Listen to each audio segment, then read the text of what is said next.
If you don't mind, Elise, I'm going to start with you. I shared U.S. data. How does that compare, with at least your understanding of your market? Yeah. So I think for us, it's really dependent on the business and industry type. So some of the verticals are far more progressed with using technology to empower their business and to support their business. And we've got other verticals because I suppose one of the pieces with us is we're kind of a broad player that play across a number of categories and headings and verticals. And in other headings, they are genuinely sort of slower adopters. Touching on the point that you made earlier around the free trial piece, I think for us, one of the pieces that we've found is that offering a free trial has been super beneficial for the uptake of using the technology, but just offering the free trial in isolation didn't convert them to being a user of the technology. So for us, it wasn't just offering the free trial, it was making sure that there was kind of a learning pathway that sat behind it to support them. And the quicker we could get them using the application and educating them about the features of the application, the more likely we were to get them to embed that piece of technology into their business and then ongoingly would move across into being a paid subscriber. And I think that for a business for us took us a little while to figure out how to kind of move the treadmill from just offering something for nothing, for free, but then you potentially had a whole heap of people. That's a bad model, just without getting them used to using it. Correct. Yeah. So I think we've been using webinars and events and sort of education pieces and service consultants to support that education pathway and actually get them using the capability straight away so that at the end of it, their business would be lost without it. Just to back up a little, could you kind of explain what software you are selling? Yeah, so the piece I'm talking about at the moment is almost a CRM capability for small business, but it has bookings, it has quoting, it has invoicing, it has payment gateways. So it's got a number of kind of capabilities that exist in it. And I think in isolation, a small business was kind of overwhelmed by all of the capability. If they were used to being a tradie operating with a diary and a pen and paper and kind of quite old school, it was kind of an ongoing education piece where it was kind step by step, feature at a time, and get them using it and loving it and then kind of introduce the next piece. So follow up to what you just said. Earlier, one of the gentlemen said that only a couple of the actual applications that you were selling were actually being used by customers. Have you found that to be the case for your salespeople as well as they go out and sell this multiple platform product, that only 2 or 3 products initially are used and then they're added as time goes on, the salesperson educates the customer for future use of those other? So I think one of the things that we found was that on average in Australia, a small business has 16 SaaS applications that they're signed up to or part of. It doesn't mean that they're using all 16 Or no, they even signed up for all 16. Correct. So there's a significant... Dirty little secret about the SaaS world. And so I think that's the challenge, is to really make sure that you have a product that they're going to love and use and kind of embed into their business. And without that support, their business would be lost. But if you rely on the rep, the education was like... That was also a lesson we learned very quickly. So you don't. You use service channel. No, so we realised really quickly that it was over and above the capability of a rep, that we needed to have almost a support crew there, whether it be a support crew from a marketing perspective that were building out kind of EDM journeys and videos and FAQ guides, to having sort of a support service team who were there to really educate them and hold their hand and help them in the setup process and really get them using those capabilities. No, I know. Hey, Fabian, I'm curious, just from a Singapore perspective, how this landscape looks. Does it look the same as what I described, or is it very different? Okay, so I speak for Singapore, Malaysia, Southeast Asia in general. To be honest, we are like 5 years behind Australia. So, I mean, seriously, right? Even the top of vertical companies who revenues are 10 million, 20 million, can I just shock you by telling you they don't even have CRM? I mean, they don't have... Well, they have Excel. Well, yeah, that's right. A precursor to CRM. MailChimp would be pretty complicating for them already, right? So don't talk about Confusionsoft and things like that. I mean, sorry, Infusionsoft, Keep. Yeah, so, but I was very encouraged by your stats, because that's why I'm budding up with Vendesta, the world's best all-in-one platform for small business. I mean, I'm serious, right? We have a few challenges here. Number one, I think we know that consumers today are multi-device, multi-channel. So talk about the learning curve from the rep perspective. In Singapore, for example, I just did presentation on customer journey. No one knew what a customer journey is. No one knows what persona development is. I'm like Einstein to them.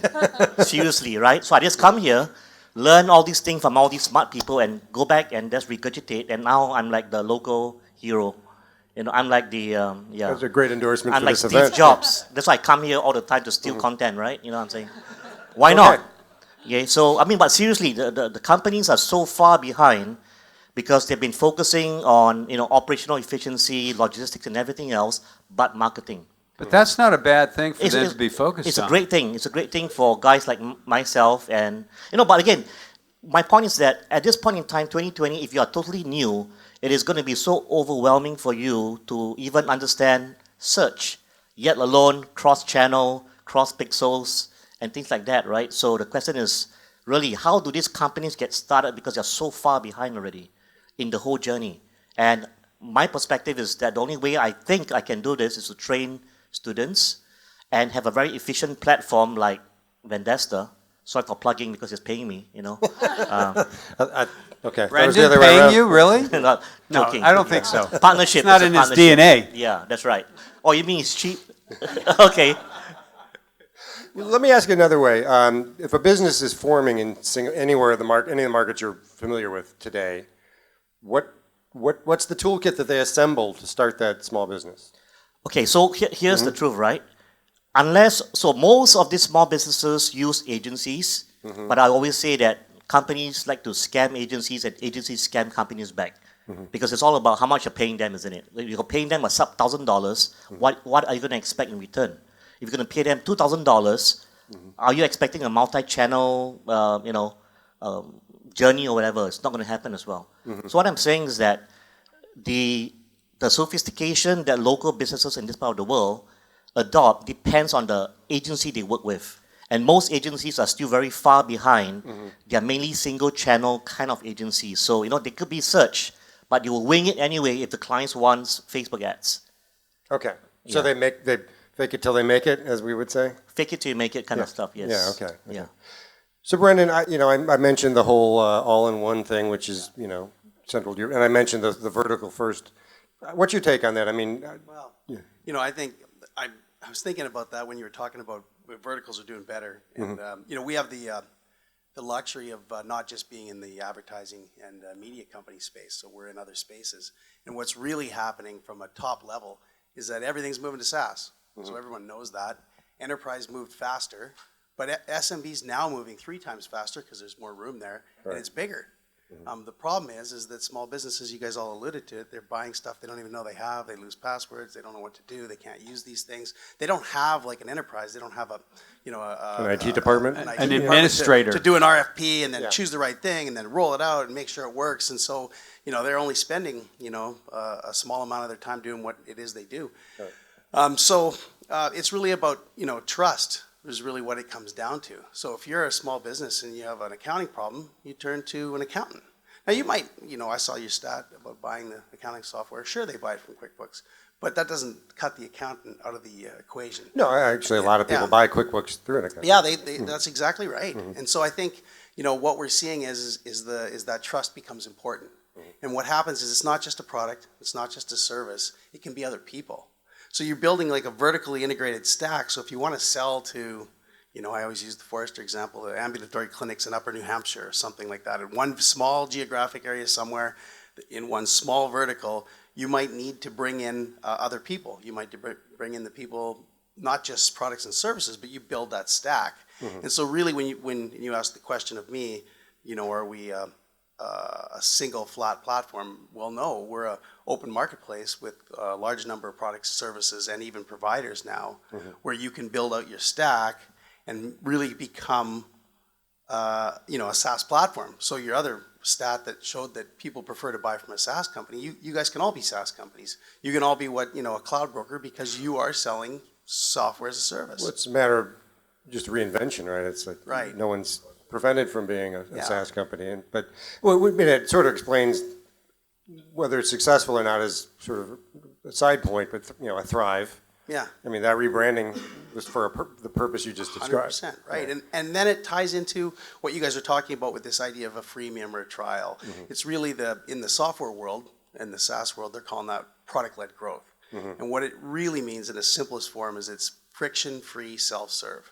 Right. So that means that you can, I'm not going to buy I'm the kind of buyer, I have to try Slack before I even bought it. I'm probably, and we get... I've been a free user and probably always will be a free user. So. And we get comments all the time that says, oh, thank God, I could finally try a product before I had to buy it, and I can try these things and see if it fits, and then move on from there. So I think the whole, that's just a reality. It doesn't matter what vertical you're in. Well, they're being trained by other stuff to expect a freemium or a... Once you have that experience, you're not going back. You're not going to go sign up for something, pay money, and then... If I had to phone an airlines to see, or a travel agent to find out what the flights were, I'd go crazy, right? You don't do that. It takes more time to do that than just to do it yourself. Well, this is where the research kind of intersects with what you talk about, which is this sort of consumer experience is kind of driving all of this ultimately. It's how we buy as a consumer, how we experience life as a consumer, is redefining how businesses are engaging with other businesses. And, as I said earlier, it was B2C, B2B, it doesn't matter. Those things are really paramount to the consumer journey today. Right, and it isn't just the buying, it's afterwards. Now, when you buy a website, I want to know that I'm the one they're waiting for content from. I want to know that there's a lot of constituents. There's your digital agent that's building the site. There's, the salesperson that the guy's phoning. And if you don't get rid of all that communication overhead and provide that to the small business, they're going to be frustrated with the experience and go somewhere else. Yep, they'll turn it off instantly. Yeah. So back to you, Brendan, is this notion of, I think we made reference to, that there's maybe 100 solutions in a solution or a suite, maybe 3 are being used. Is it a problem that only 3 are being used necessarily? I know we've talked about this. It's really up to the well, we'll call them cloud brokers. They don't call themselves that. Maybe it's the accountant or the lawyer or the media company to provide the right solution to their customer that makes sense, right? So it's their responsibility. When I'm talking to Fabian, he says, you know what, I want Active Campaign. Well, it's no problem. We can get a different product than Keep if that's what's needed for the right price point in Asia. So you just have to build the right tech stack, and that's why I think it's impossible that's why we don't sell direct to small businesses. We just couldn't understand them the way you guys do. Your vertical, your niche, you understand everything about them. You can put together the stack of products, services, and people to serve that need. We couldn't. Otherwise, we'd get things that aren't being used. Yeah. So that gets to a conversation we've had, which is it about the software not being designed for that vertical, or is it about the messaging not being? I think it's first the messaging. I mean, you can't have, and I've seen this inside of companies, you can't have reps calling a customer in a particular vertical and expecting that customer to inform the rep about that vertical. Because that's just a losing proposition today. That's a failure. Because that customer's time is very precious, and that customer has done a ton has learned about these software platforms. And so if that AE is unintelligent about that vertical, they're going to be thrown out. They have to move up. How do you deal with that? And that's what I was going to say as well, because I think part of it is you need to solve a pain point or a problem that they haven't even told you that they've got. Yeah. In order to even spark the interest and get the kind of inquisitive and be mind trusted. rolling. If I don't know anything about your category, how am I going to earn your trust? Forget it. Forget it. It's totally the trust. At the center. So, okay. Our data shows that about 50% of the small business market hasn't done anything with the cloud or any technology. These are the people who are, they may have the, still putting disks in their computer. And how do you try to convert them to the cloud, or do you just segment around them and focus on your available opportunity? How do you think about that? So let me try to answer this in context, right? So the way I realize is that, I'm big on the mantra, you don't know what you don't know, right? So to me, the way I do market entry with clients is actually I train them, I educate them, I work with them to show them how crappy their current agencies are, for example. And I start by doing an audit, isn't it? And we realize that most of the agencies are giving click reports, impression reports, average position, anything except ROI. So we start there, because that's really what the business owner is looking for. And I mean, of course, different agencies have different strategies, but to me, the lingo that the CEO talks about is revenues. And if you can demonstrate revenue growth, and we talk about how to go about doing this, you introduce concepts like lifetime value, and you can't do it without a CRM, right? Because you cannot get data for your second purchase, your third purchase, and your fourth purchases. Everything is off the cards itself. So for me, I go on the education route, become their trust. I mean, Brandon was right on the money that today is trust marketing, nothing else, isn't it? Because, it's QuickBooks better than Xero, or who knows? And who really cares? They would rather work with someone they trust, who introduces to them a slightly deficient cloud solution, than work with the perfect cloud solution with a vendor they don't trust. That's my opinion. And I also think I kind of concur with one of the stats that you had up there, that it's much easier to educate a younger business owner. So when you've got a younger lady who's just opened a hairdressing salon, she maybe works from home and she is a one-man band, she is a sole hairdresser, it's much easier to take her on the journey and educate her about it, because for her, time is money.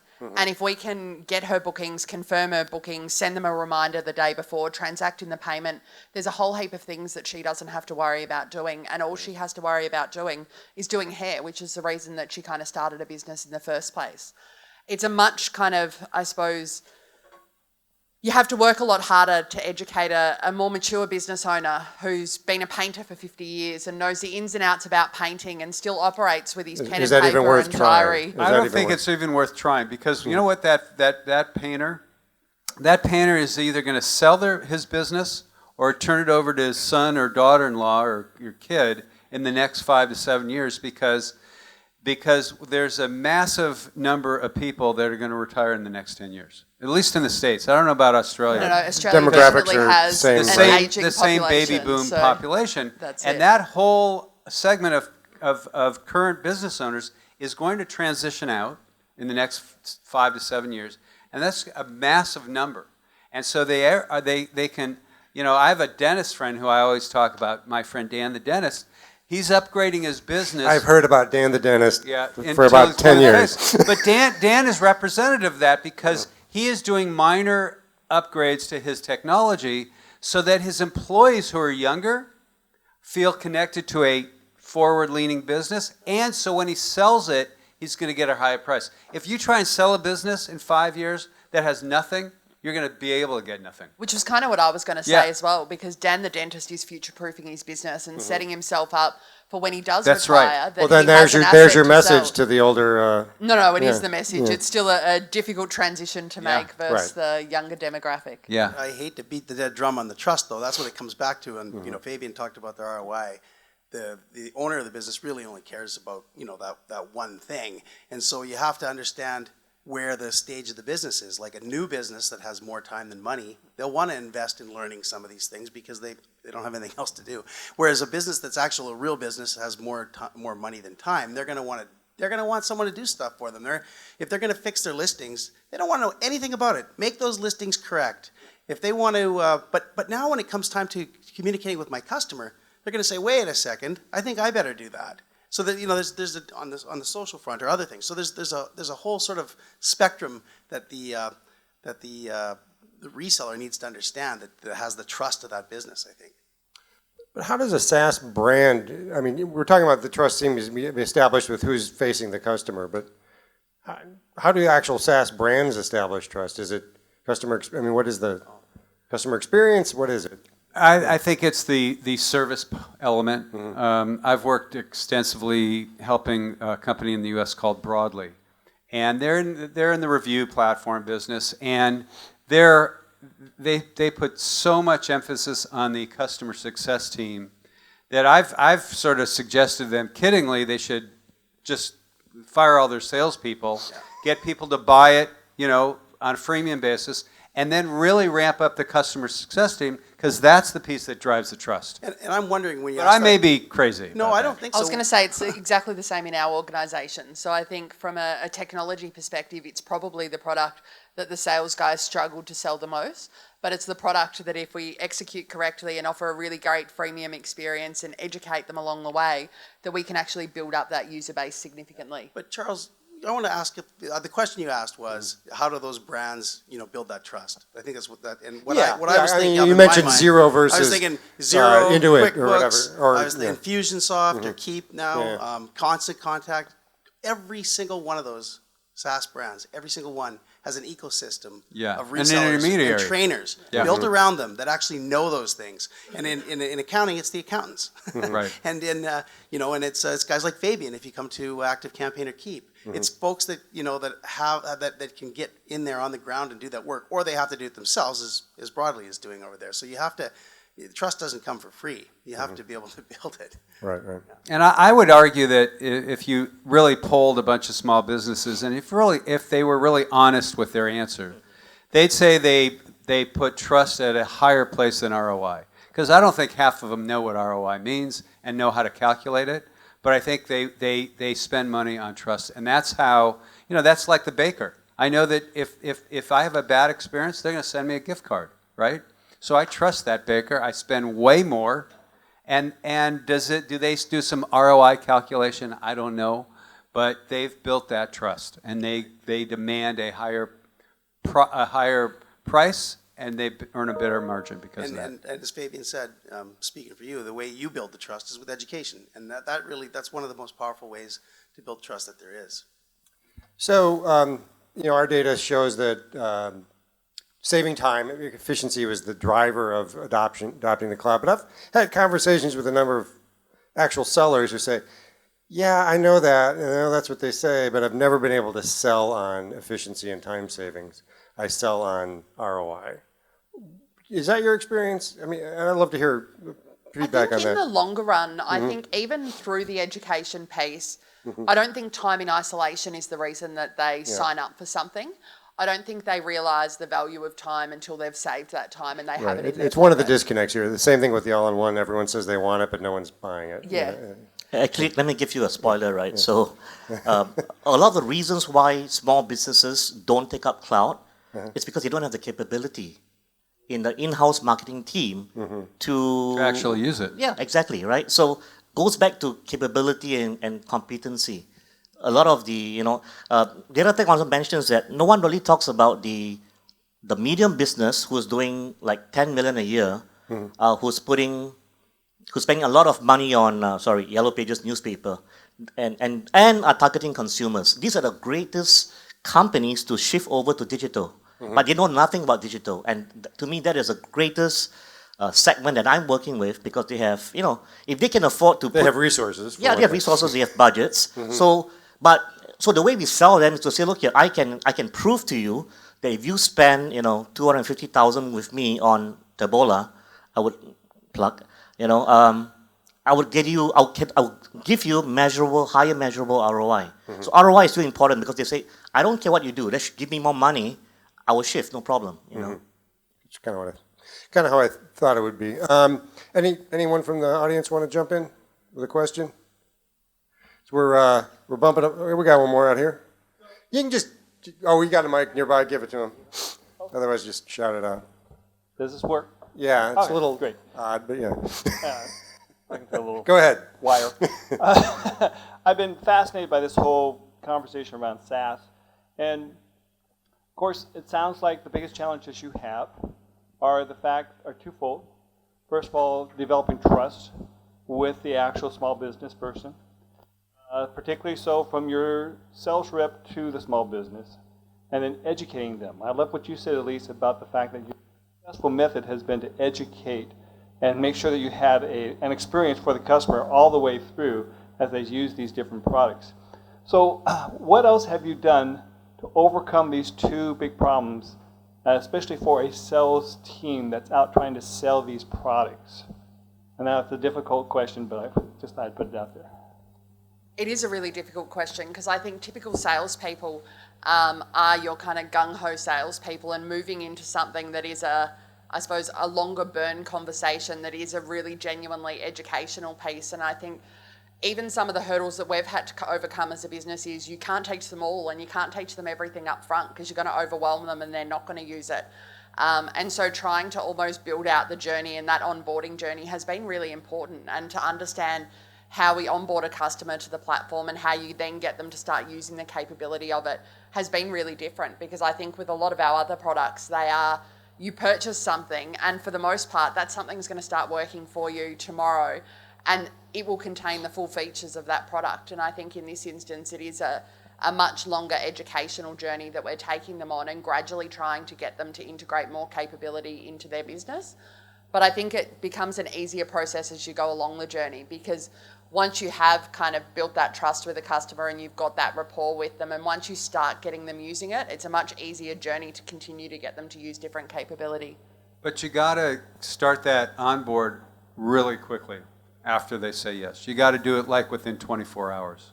I was going to say even less. So one of the things that we almost picked up was, and it was kind of a flaw on us, was we were leaving it too long to even start talking to them. Well, that's actually to preview a little bit of the conversation this afternoon. One of the things, we did a survey of app developers, essentially product people, and asked, so what is the engagement cycle, the time in which you need to get some sort of hook in with the customer before the risk of churning off is elevated? 7 minutes. Well, the answers were all over the place in terms of like from 5 minutes to a year, but anecdotally we increasingly hear 24 hours, a few days tops, where something, at least they have to enter some data or and they have to do something. I think technology's almost brought people to that point, because if you look at the likes of Netflix or you sign up for something and you get it straight away, people don't have an appetite to sign up for something. They want to start seeing value, even if it's small. I don't know. Consumer experience that is now being forced on businesses. I bet Netflix has a stat about if somebody doesn't watch a movie within a certain amount of time, they're going to cancel that thing more at a But it's the rate of perfect X. freemium experience. I signed up for Netflix for a free trial, and years later I've still got my free trial. I then signed up for Stan for a free trial to watch a TV show, and I've still got Stan running too. And so I think all of those things, it's almost the hook that grabs you, but you're starting using it straight away. Right. Charles, if you can add, if you don't mind. I think that having 50 cloud consultants and packages, I think it's a great opportunity to, in the role of any one of us, want to play the virtual CMO role, because if you don't understand CRM, they sure won't understand content, and in my view, again, from where I'm coming from, because I'm saying that Southeast Asia is like 5 years behind Australia, they don't know what they don't know, right? So you have all these big boys coming into Singapore, trying to pitch to large companies, but they don't have that sophistication to try to figure out and make sense of what the benefits of your solution. And I think that, which is why I think that having a virtual CMO kind of cloud agnostic advisor is going to be a huge opportunity in this part of the region, to make sense, to become the conduit, the interface between the cloud vendors and the client itself. It's a new job role. That's the cloud broker he keeps talking about. Well, I just want to add one thing. Your question was, how do you overcome that? How do you build trust? And I think maybe the corollary to that question is like, how do you do it at scale? Because going in and spending all that time with individual customers might not work out, right? And that's where software as a service, with what this idea of product-led growth, for the price of a Vendasta subscription, you can give all of your customers something for free. So you provide value to them first before you ever ask for any money, and that you build trust, because now it's like, these guys give me some good value, rather than sending them marketing emails that they see as spam. You're saying, hey, here's a new review, or here's a listing you got a wrong phone number on, or here's somebody that's posted something on your Facebook page, you should respond to that, or here's how to do it. That kind of, if you can give them that kind of information for free, you build a lot of trust, and you build it at scale, and so that you can capitalize on that. I think there's another thing about trust that people often forget, and that is that I was asked this question at a Yellow Page leadership event many years back. No, many years back. I once did it in your markets, but hold. What's that? Yes. So the CEO says, so Neal, what does trust really mean? I said, it means that a rep goes out and says to a customer, print Yellow Pages is not right for you. And that's how you build, where you can say, I'm not going to sell you this because you don't need it.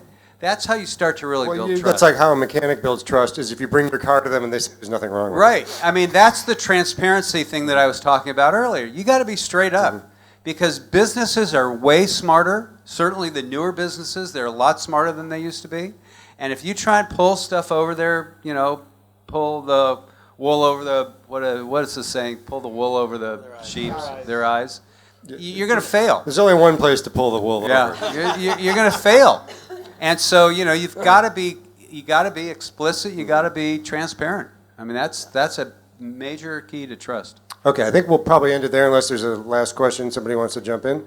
I think there's probably some hungry people in the crowd. We're going to move into lunch now. Didn't we just eat? Well, we're going to keep eating. Oh, we're going to keep eating. Yeah. That's one of the great things about this event. You just There's eat more for food. like And we're 12 going up, hours we're going up constantly. to the Mad Cow. And I think we're going to start now and then come back at 2:15. Is that right? Okay, great. Thanks to the panel. And we have more on this subject yet to come. And thanks.